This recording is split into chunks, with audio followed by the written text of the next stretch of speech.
Baik, bismillahirrahmanirrahim. Assalamualaikum warahmatullahi wabarakatuh. Alhamdulillah, teman-teman sekalian, kita sampai ke puncak acara hari ini dan mudah-mudahan tetap semangat dalam beraktivitas setelah ini, karena justru malah setelah inilah kita harus banyak berkiprah ya. Bicara tentang semangat, bicara tentang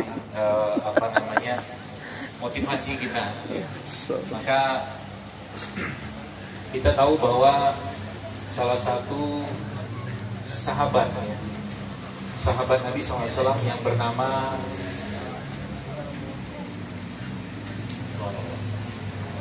beliau ini, saya lupa namanya, tapi beliau ini Abu Ayyub Al-Ansari radhiyallahu anhu. Abu Ayyub Al-Ansari, Bapak-Ibu sekalian, waktu penaklukan Konstantinopel ya, itu beliau sudah cukup tua, bahkan sangat tua, bahkan dilarang untuk berjihad saat itu ya. Lalu akhirnya beliau tetap ikut berjihad ya, berperang di zaman itu, dan akhirnya beliau wafat syahid ya. Dan beliau memang sudah dari awal mengatakan, saya minta dimakamkan di depan benteng Konstantinopel ya. Jadi akhirnya pertempuran itu memang tidak dimenangkan oleh kaum muslimin saat itu ya, tapi di depan benteng Konstantinopel itulah jasadnya Abu Ayyub Al-Ansari radhiyallahu anhu itu dimakamkan. Dan sekian puluh tahun ya, seingat saya berapa ratus tahun itu ya, 10 tahun seingat saya, atau berapa lupa persisnya, itu akhirnya makam itu ditemukan oleh Al-Fatih ya, Muhammad Al-Fatih, berkat salah satu itu firasat mimpi dari gurunya Al-Fatih saat itu, yang mengatakan ini makamnya Abu Ayyub Al-Ansari. Akhirnya dilihat, dibongkar segala macam ya, dan ketahuan memang itu ada makam. Dari makam itulah, dari jejak perjuangan itulah, dari katakanlah pengorbanan Abu Ayyub yang sudah tua seperti itulah, akhirnya itu menggerakkan seorang Al-Fatih untuk menaklukkan Konstantinopel. Ya. Jasad yang terkubur itu membuat dia mendidih katakanlah darahnya untuk menjadi orang yang disebutkan Nabi SAW dalam hadis, bahwa saat suatu hari nanti, kata Nabi, akan ada pemimpin yang menaklukkan Konstantinopel. Ya. Suatu hari nanti pemimpin itu pemimpin yang terbaik, pasukannya pasukan yang terbaik. Dan itu berapa lama? Ya, jauh ya setelah Abu Ayyub Al-Ansari dimakamkan situ ya, dan dia memang meminta dimakam di situ sebagai bentuk simbol ya, semangat dia dalam berjihad. Makam Abu Ayyub Al-Ansari yang ditemukan itu membuat bergetar Al-Fatih saat itu, teman-teman sekalian. Makam Abu Ayyub Al-Ansari saat itu membuat Al-Fatih akhirnya mengambil katakanlah pilihan untuk benar-benar bisa menaklukkan Konstantinopel dengan ilmu dan kekuatan kaum muslimin saat itu. Maka itulah yang membuat dia bergetar, merasakan semangat yang luar biasa dalam menegakkan dan berjihad di jalan Allah saat itu. Apa pesan dari ini semua? Ya, pesan yang sesungguhnya ingin saya sampaikan adalah makam yang tidak berbentuk makhluk atau mungkin berbentuk sesuatu yang hidup saja, tapi dari jasad seorang yang mulia seperti Abu Ayyub Al-Ansari mampu menggerakkan Al-Fatih untuk menaklukkan Konstantinopel. Tapi masalahnya banyak orang, Bapak Ibu sekalian ya, banyak orang itu sudah begitu banyak masalah di depan mereka, sudah begitu banyak, mohon maaf, kristenisasi, sudah begitu banyak orang yang terjatuh kepada kesyirikan, sudah begitu banyak hal-hal di depan mereka, bahkan itu semua ada jelas-jelas depan mata mereka, tidak menggerakkan mereka sama sekali. Jadi kalau sekarang Anda bicara di sini, bicara tentang semangat motivasi, bukan saatnya lagi. Anda sudah harus bergerak, Anda sudah harus berpikir bagaimana mensiarkan dakwah ini, bagaimana menyelamatkan kaum muslimin khususnya dari berbagai macam kerusakan akidah, kerusakan raga, dan segala macam hal-hal yang ada ya di depan mata kita. Yang kadang-kadang itu dianggap Kristenisasi, gitu. Gak menggerakkan sama sekali. Kenapa bisa seperti itu? Karena iman kita masih tipis. Ya, iman kita masih tipis. Dan bayangkan dulu sekalian ya, ada seorang dokter, ya saya ingat banget dia dokter bedah, tinggal salah saya dokter jantung itu di Saudi atau di Kuwait, itu dia melihat kristenisasi ya waktu itu diceritakan bagaimana orang-orang di Afrika itu luar biasa proses, dan akhirnya dia, itu menggerakkan dia untuk akhirnya hijrah ke sana. Saya lupa nama si dokter ini, ya. Tapi itu akhirnya dengan wasilah dia ke sana, dia benar-benar hijrah karena itu orang di sana sebagian besar akhirnya memeluk Islam dan kalah dengan Islam. Ya. Apa pesan besar dari sini? Ya, pesan besarnya adalah mari kita mulai hidupkan kembali rasa dalam hati kita. Mari kita mulai hidupkan kembali dengan begitu banyak masalah di depan mata kita, ya. Masalah kesehatan, masalah kemusyrikan, masalah akidah, masalah tauhid yang di depan mata kita terpapar, tapi kadang-kadang tidak ada getaran sedikit pun untuk berbuat sesuatu. Anda berada di sini Bapak Ibu sekalian, teman-teman sekalian, bukan suatu kebetulan. Ya, jadi pencap, ya, jadi pengga, bukan hal yang mudah. Ya, hisab kita nanti besar sekali, termasuk saya.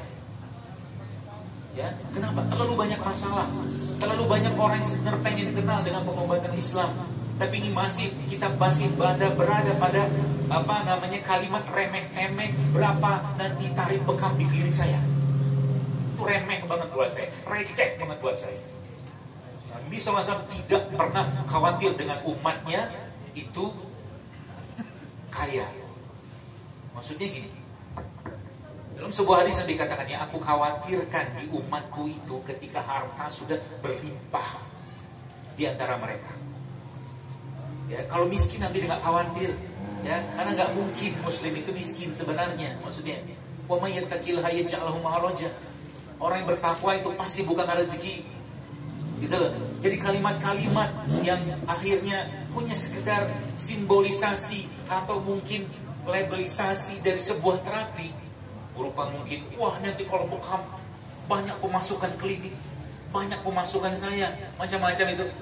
Anda mulai harus tinggalkan itu. Sebab apa? Saya khawatir, wallahi saya khawatir, suatu hari kelak di Nabawi bekam ini tidak jauh beda dengan pengobatan barat. Kalau apa? Kalau kita nggak punya ruhnya, kalau kita tidak tahu kesini tuh mau ngapain, kalau kita datang ke sini cuma sekedar pengen belajar, dapat sertifikat, USBN segala macam, buka klinik, pasien satu hari berapa, dapat berapa, receh banget.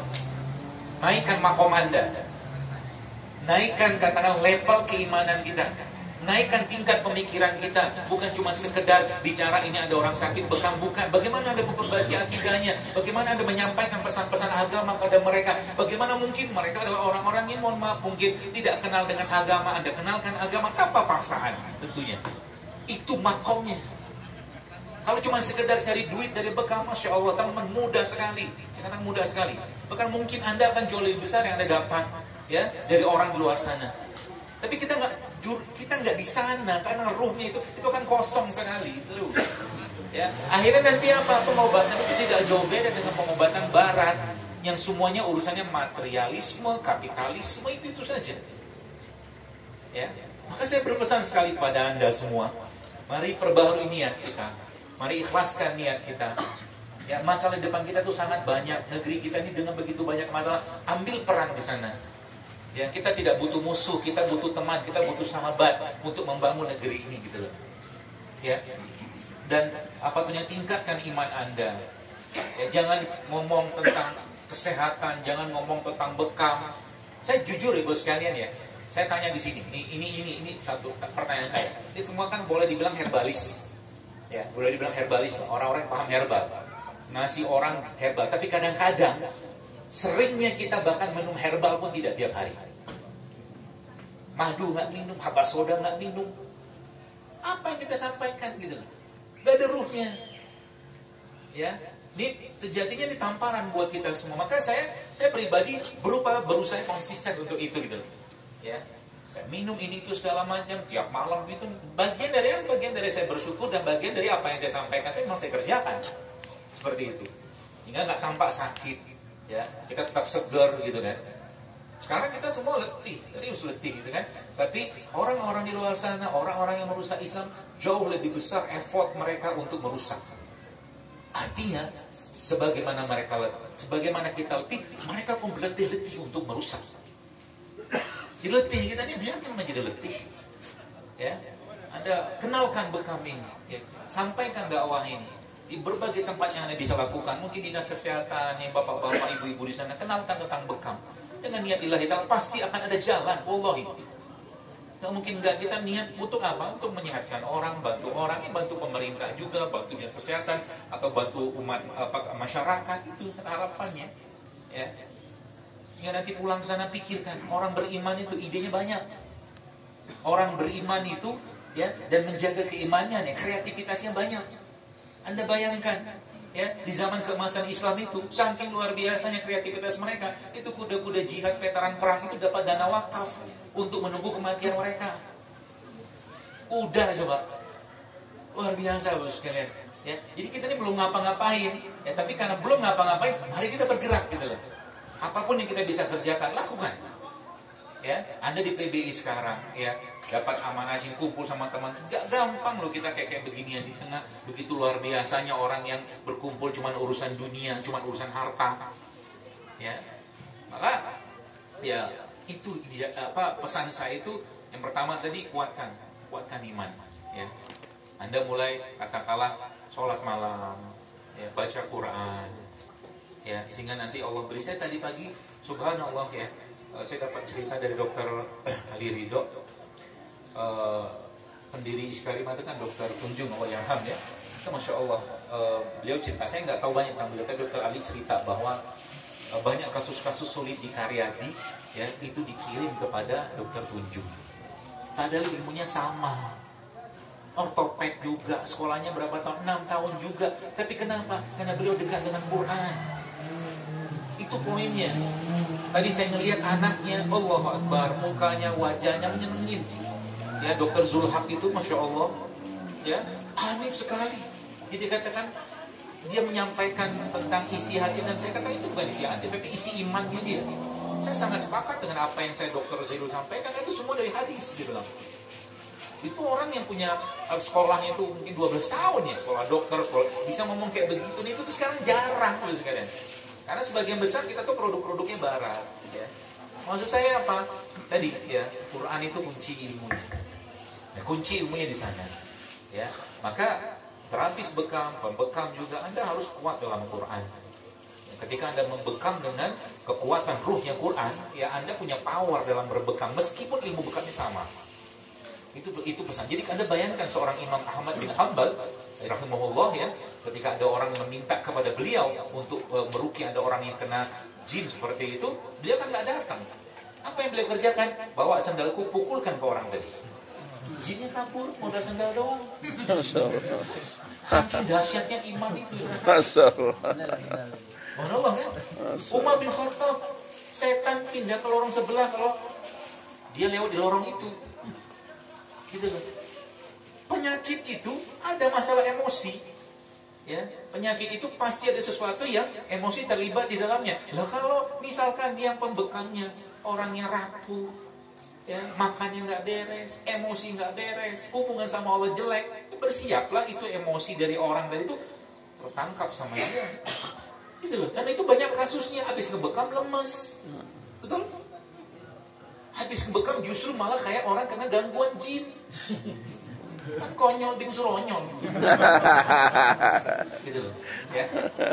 Jadi pesan saya kepada teman sekalian ya, mari kita bersama ya siarkan dakwah. Dan saya jujur ada dapat satu kisah ya. Ini terakhir, insya Allah. Ada bapak-bapak, kemarin saya subhanallah ketemu dia orang itulah ya, orang hebat ya, orang tajir luar biasa. Subhanallah, bapak itu istrinya kena kanker getah bening saya. Dia tuh akhirnya mencari-cari pengobatan di luar medis karena dia sudah berobat segala macam, cuma akhirnya nggak dapat kesembuhan di sana. Cari ini segala macam, nggak ada informasi, dia cari sendiri.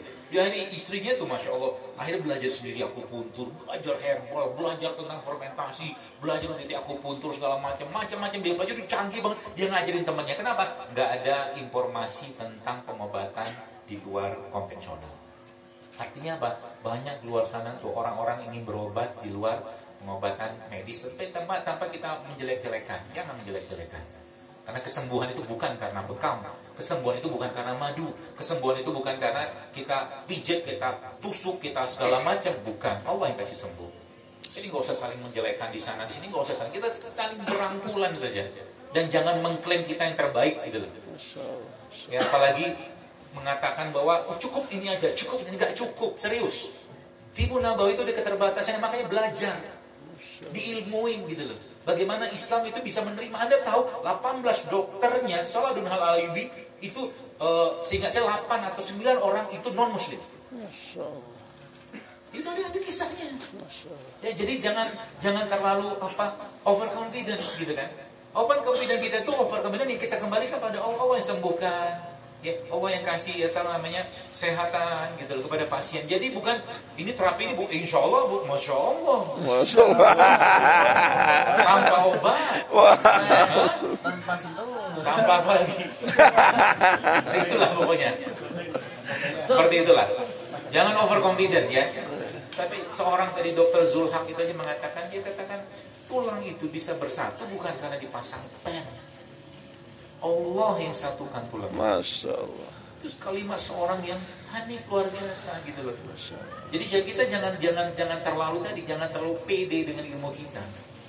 Ya, karena kalau Allah belum takdirkan sembuh, tidak akan sembuh. Tugas kita apa? Ngantarkan dia untuk sembuh dengan izin Allah, dengan ridhonya Allah. Kalau nggak sembuh, kita hantarkan dia menuju kematiannya. Kalaulah bersama kita, husnul khotimah. Kan gitu. Banyak orang begitu kan? Anda datang berobat ke Anda. Ini terakhir. Anda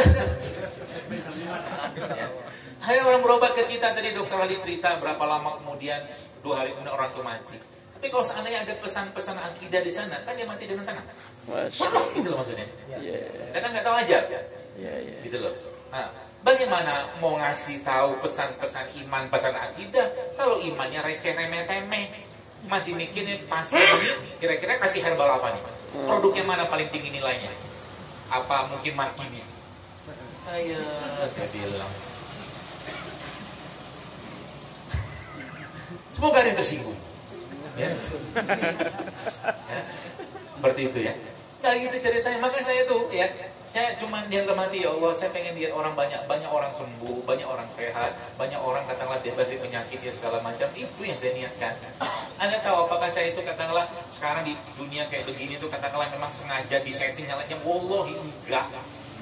Akun IG saya itu ya sekarang subhanallah masya Allah 3,6 juta itu. Apakah ada teknik marketingnya? Enggak ada. Ada, serius. Itu posting aja. Kenapa? Saya pengen lihat banyak orang sembuh gitu loh. Dengan cara apa? Dengan mudah, dengan murah. Termasuk nanti suatu klik Anda berpikir di klinik Anda tuh kalau bisa nanti suatu hari kelak gratis. Bagaimana cara pikir? Itu. Makanya saya beberapa masjid yang minta digging saya nggak mau kalau masjid masih mungut bayaran dari ngebekam pasien. Nggak mau saya. Biasa aja kayak begitu mah. Udah orang sakit, datang ke masjid, berobat, bayar bekamnya bayar, herbalnya bayar. Coba naikin sedikit deh makomnya. Bagaimana mikir orang itu berobat gratis, herbal gratis. Karena di zaman keemasan Islam, rest area itu gratis. Masuk rest area, hotelnya sekelasnya bintang 4, bintang 5, katanya begitu, dapat gandum, dapat daging 2 kilo. Coba. Toilet 2000. Kucingnya cepat. Ya, mulai naikin makom. Ya, tingkat pemikiran kita naikin. Ya. Caranya gimana? Macam-macam, ada bergaul ya, dengan teman-teman yang mungkin punya ilmu yang lebih luas gitu kan. Atau mungkin dengan teman-teman siapapun lah gitu kan. Yang paling penting apa? Perbaiki, tingkatkan hubungan dengan Allah Subhanahu wa taala. Itu yang paling penting. Jadi punya target standar hubungan dengan Allah. Punya target standar. Contoh mungkin Nabi SAW dimanapun beliau pergi, beliau tidak pernah meninggalkan sholat malamnya. Nabi SAW dimanapun beliau pergi tidak pernah meninggalkan sholat fajarnya atau sholat qobliyah subuhnya. Standar hidup itu di situ. Ada buku saya baca judulnya Atomic Habit, ini terakhir. Buku ini bagus ya, ceritakan tentang bagaimana memulai membangun diri kita menjadi besar lebih baik segala macam dengan melakukan kebiasaan-kebiasaan kecil. Mungkin Anda sekedar push up 5 kali sehari, tapi Anda rutinkan biasa, itu akan membuat ada sebuah hal besar yang akan terjadi pada diri Anda. Dan itu dibuktikan hal-hal baru yang dikerjakan. Ya, misalkan klinik Anda pasien kan satu hari sebulan mungkin 10 orang, standar 10 gitu mulai naik tuh. Oke, satu saya gratis ini, gitu misalkan. Bukan hanya gratis, Anda kasih herbal, kalau perlu Anda kasih sayur. Mana sayur? Masih jualan? Itu lah pakai. Mana itu jual? Serius ya? Saya mau bagi-bagi. Yur. Gang sayur di belakang. Masya Allah. Bagi-bagi. Mulai habis. Masya Allah. Baju. Nanti saya yang itu, saya bayar. Bagi. Mana jualan lagi? Yang ada? Masya Allah. Masya Allah. Baju itu yang jual tuh semua kasih aja ke peserta. Ya. Barakallah. Seperti itu. Ya.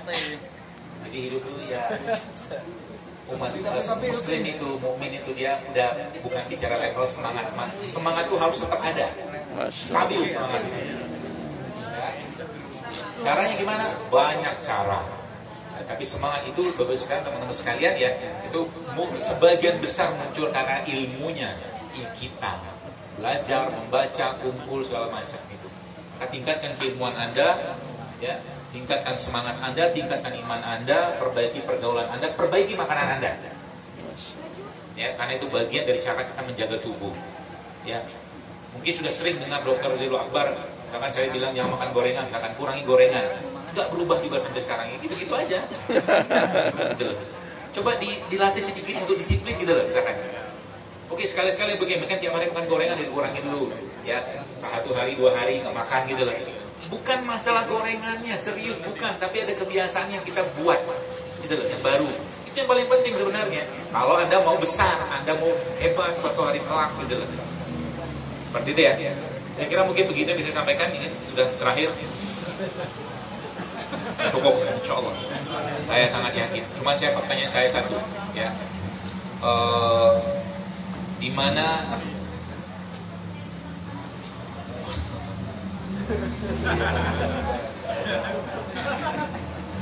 Masya Allah. di mana ya Wajahnya Masya Allah. di mana pernah majelis istighosa Gubuk Bambu Buleng Pati mengadakan acara kuis? Kalau tahu saya kasih hadiah.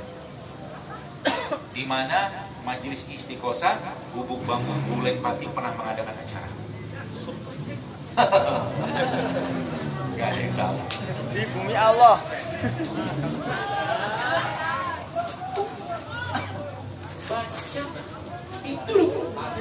Itu loh. Majelis istighosa